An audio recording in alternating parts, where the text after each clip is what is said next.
by Linda de Haan and Stern Nijland, and it has been definitely challenged and I think banned in a few districts, mostly school districts, but you can imagine why with the title King and King.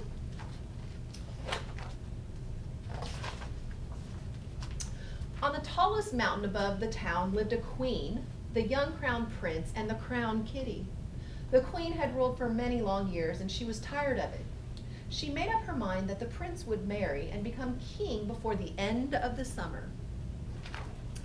"Wake up," called the queen. "We're going to have a little talk, you and I." "I've had enough. You're getting married, and that's all there is to it." The prince pushed away his breakfast. He couldn't eat a bite as the queen talked on and on and on. "I don't understand you. Every prince in these parts is married, every one of them but you.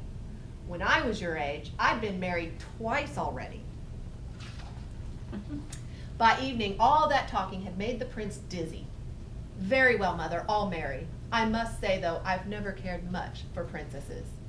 "To your future happiness." That night, the queen found her list of princesses and called every castle, alcazar, and palazzo near and far. The very next morning, a crowd waited at the gates. Princess Aria from Austria sang a thunderous opera for the prince. No sooner had she finished than she was shown the door. Princess Dolly had flown all the way from Texas with her special magic act.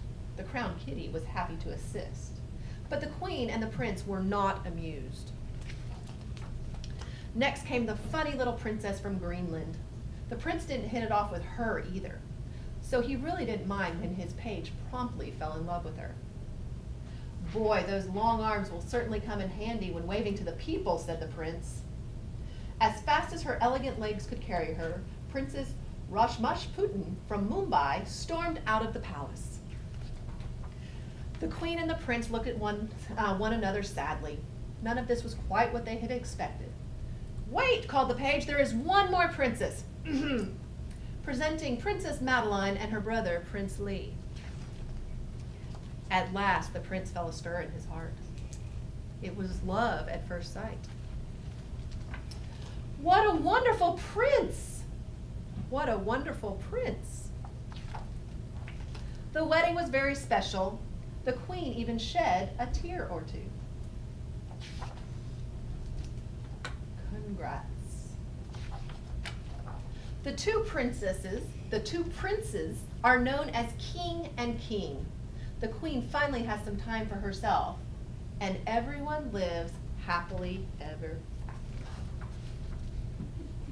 after. The end. Not your traditional fairy tale, right? I initially had not understood, like it had just gone right over my head, why it was banned, and then at the end it kind of made more sense.